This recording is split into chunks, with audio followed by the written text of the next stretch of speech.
So what do you expect me to say? Let's get him! I know you feel this way. Coming after you.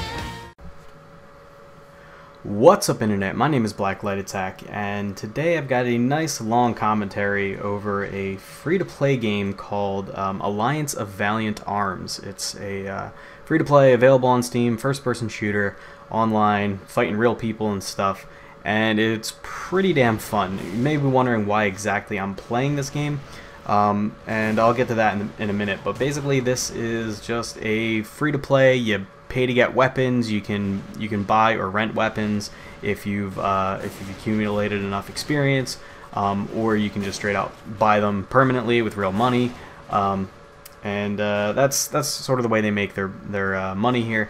And it's, from what I can tell, it's pretty fun. They have a couple of objective game types. I haven't tried all of them yet. I've only tried 2 game types, and this one is the equivalent of team deathmatch, but it does seem to try to do things a little bit differently. Now, I had 2 games of Team Deathmatch that I tried, and each one had a different sort of special objective that went on in it. The first one was a snipers only game that I was doing terrible at because I was trying a different sniper that wasn't very good, and I had not quite yet learned the one secret to sniping in this game, which I will share in a minute. But there was also some, I never figured out what it did because I never found it, but there was some sort of thing called a golden goose egg that kept dropping. Never really found out what was up with that, but that was some sort of objective that people wanted to play. And in this one, I believe it's whenever your team hits 100 kills, but I haven't quite watched the timing of it. It could just be at a certain time limit. Could be at like 10 minutes left to go on the map, something like that. At some point in the game, each team spawns a boss, which has a lot of health and a really powerful weapon. And they seem to be AI controlled. I don't think anybody gets to control the boss, but they basically run around the map, killing your enemies. And when they die, they drop a really powerful weapon. One drops I think they both just drop a really powerful sniper rifle. I picked it up once. I didn't really care for it, so you see that I don't really go for it here. But I think I like put a few shots in this game into their boss, so you'll actually see. I think it's called just like the team leader or something like that. I don't know. It's pretty goofy because like one's like a chick in a mini skirt, and the other one's like a dude in like a silk suit or something. I don't know. It's goofy. I couldn't really tell you what's up with that, but so the whole reason I'm playing this game is because TF2 released an update for this Valentine's Day that put a couple of new items into the game. There was a promo item that it listed, it added, and everybody was trying to figure out what it was. Well, the wiki came up with it first. It's a new item called the Black Rose, which is it seems to be a reskin knife for the spy. It doesn't seem to be anything besides a reskin for his default knife, like the stock knife, but I have every spy weapon in the game, and I'm not about to stop collecting them now, so of course I was very interested. Turned out it was a promo for this game, but it doesn't seem to have been implemented in any way yet. Normally when there's a game that TF2 does a promo item for, and the idea isn't just to own the game, and that makes sense because it's a free-to-play game, it's not very hard to own it. Usually the way to get it then is through an achievement in the game. The thing is, this game doesn't have achievements, so I don't really know how you're supposed to get it. Nobody does, actually. There's been some discussion on forums and stuff, and on Reddit, like the TF2 subreddit. There isn't really much of anything by way of knowledge as to how to obtain this weapon, and it doesn't even seem to be fully implemented into the game files. It's there, but it doesn't even have animations if you equip it in item tests. So, I don't know. No idea what's going on with that. I'm just waiting. So I figured, you know, maybe there's some sort of trick, like maybe they wanted the information to leak, and soon they're going to give it in genuine quality to whoever racked up X amount of game time in this game. And I don't know, that's probably not it, but I figured if I'm going to have to play this game anyway, I might as well try it. And I was pleasantly surprised. I expected it to be like some run-of-the-mill shooter. It's not the best game I've ever played, but it's still very clean. It feels very tight. It seems to run on a peer-to-peer network, so I'm not really excited about that. There's no dedicated servers, but I can't really complain too much because I seem to pull host all the time, and the connection, even when I'm not host, is pretty good.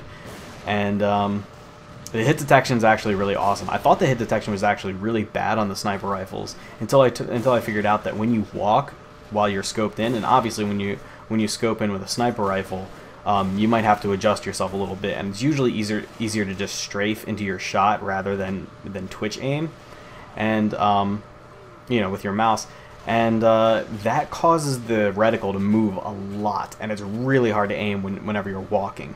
So I figured out. And I was trying to figure out, people were being super accurate while at least a little bit on the move, and I was just like, how are people doing this? And I figured out there's actually a walk button in the game that I thought, when I was configuring my controls, I was like, I'm never going to use this walk button. Basically you have your regular jog, which is your default movement speed, you have the sprint, and then you have walk. And I was like, what the hell am I going to do with walk? Turns out walk's actually really useful for sniping, because it steadies your aim a lot but allows you to stay somewhat mobile. So if you end up playing this game and you want to snipe, use the walk button. It's very, very useful. One thing I really like about this game is the tooltips on right on the I don't know how to describe it. The hit markers, and there's a little tooltip that pops up with it where it keeps count of how many enemies you've killed in one life. So I think like that last guy that I killed, it was like my 17th guy on that life, which is a pretty decent streak, 17 kill streak. It'll just pop up when you kill your first guy in that life. It doesn't say anything, but then you kill the next guy and a 2 pops up next to him, and I was like, what are these numbers about? And then I realized it was just counting up. Figured that one out pretty quickly. Also, the hit markers are pretty nice. It doesn't have any sort of hit marker sound or any sort of graphic like on your crosshair, like Call of Duty has a little X, and Battlefield does this too. Has a little X that pops up over the middle of your crosshair. TF2 uses hit sounds. This game just has a purple flash on your enemy. Looks sort of like screen flare, like lens flare, whenever you hit somebody, and that's pretty good.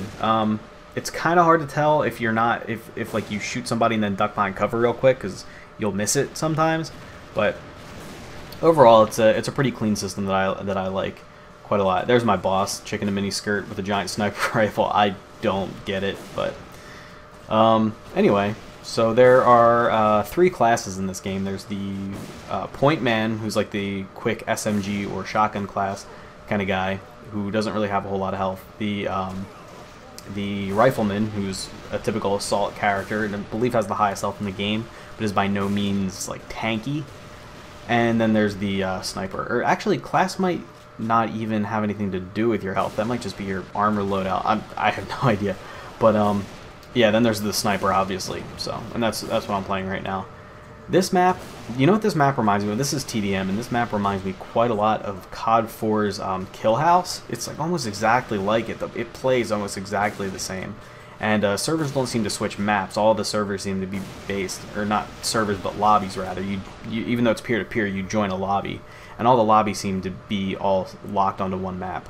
But the other game type I played besides TDM was kind of similar to Payload in Team Fortress 2, where you had to escort a tank from one end from the beginning to the end of the level, and you had checkpoints along the way that would update your spawn point, stuff like that. And basically, the other team was given these cabinets full of RPGs that they could use to try to destroy your tank. It only took 2 RPGs to take out the tank, but you could repair it.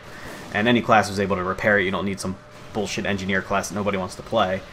But it was pretty fun because you actually had to stick on the tank. You were pretty vulnerable while you were repairing it, and you were also kind of vulnerable when you were out in like a vantage point trying to snipe the tank with rockets.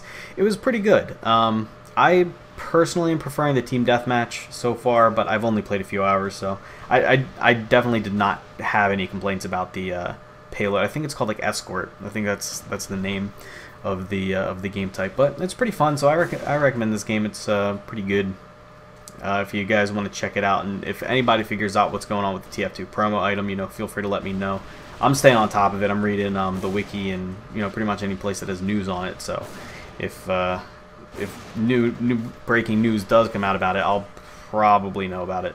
So I don't know. It's definitely worth playing if you're looking for something new and just a new shooter to blast other people in the face. You can definitely do worse than this, and it's pretty clean, pretty professionally done, especially for being a free-to-play title. Namco Bandai, you can suck my dick. Free-to-play can indeed be high quality. And I would say, if I had to compare this to anything, kind of like Counter-Strike meets Battlefield. If I could compare it to anything, kind of like Counter-Strike meets Battlefield. Maybe on smaller maps than either of those. Well, some of the maps in Counter-Strike are pretty small, but, you know, smaller maps in general, but still pretty much, you know, very objective based and respawn all over the place like Battlefield. It's kind of like that. It's kind of a thing unto its own. I wouldn't really compare it to Call of Duty. It doesn't really feel like that at all. And yeah, that's the end of the game. I think I did pretty well. I got like 34 kills or something like that, and I don't know, like 6 deaths. So I think this is like my best game so far. Anyway, guys, let me know what you think about this game. If you want to see more of it, I'll try to put some more up. And like the video if you liked it. My name is Black Light Attack. Take it easy.